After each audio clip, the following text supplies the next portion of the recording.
So just a very quick run through the machine. Large diameter copper rod comes in here and it gets pulled in through the machine, and these capstans, you can see it's about this kind of diameter.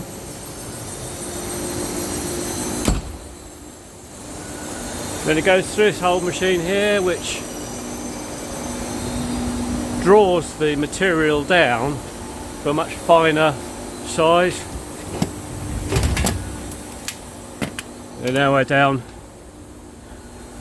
to this size here, and then it's annealed in the annealing section, which is up there,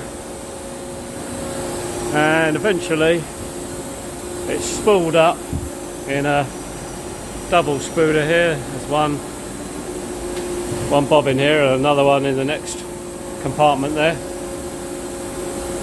So that's the basics of the machine. And back to the HMI, which is here.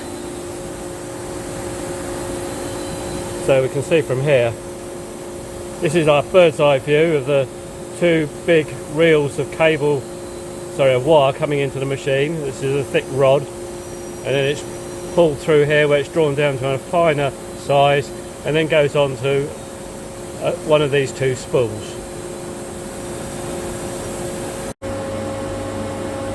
The HMI connects in this case to a Allen Bradley SLC 500 series. It's a serial com connection there. Quite a big PC, quite old these days. So a little bit more detail on the screen here. So you've got a line speed set point. You can lower it or raise it. Annealing percentage, this is how much heat is put into the copper to anneal it. Again, you can lower it or raise it. Then you've got set length, 60,000 meters. Once it counts down to 0, that'll stop the machine. Here it shows the actual length, and you can reset the length counter. Down here is a bird's eye view of what we've just looked at with the machine. These are the two copper rods that are being fed into the machine one at a time. It gets pulled down through the machine to a finer size and then put onto a spool at the end. So it shows which spool is running, goes green when it's running. Here it's showing, this is showing a door open. That's a door open, and when the doors close, these disappear.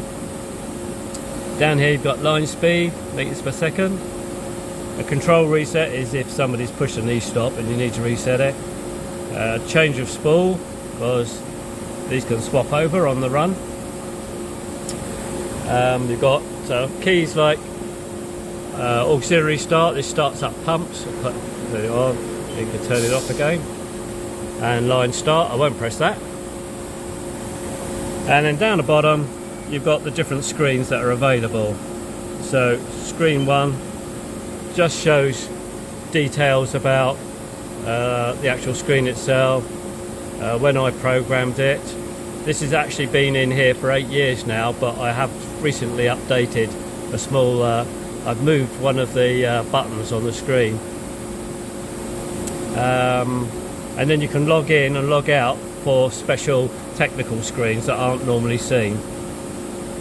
Okay, so you've got a monitor, these keys at the bottom select different screens. So the monitor screen just shows values of how fast the actual drives are running at, the current consumed, all sorts of things like that, temperatures and so on. The run screen, as we've seen before, slurry setup. Here we have tanks with pumps, go through a heat exchanger, and you can select pump A or pump B, put it back where it was. You can start and stop. A similar thing here, another tank, select pumps, and then you've got a whole bunch of settings that the operators might choose: a different drum size, slow the machine down for a particular operation, and so on. And down here, current alarms, showing any alarms that are currently on. The machine's not running, so there'll be a few alarms there. That is basically it. I'll put it back to the run screen.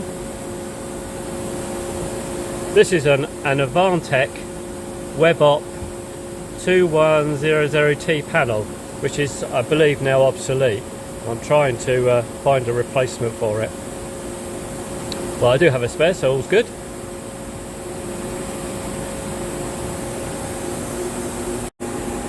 And a quick look at the back of the HMI. So it's quite a slimline job.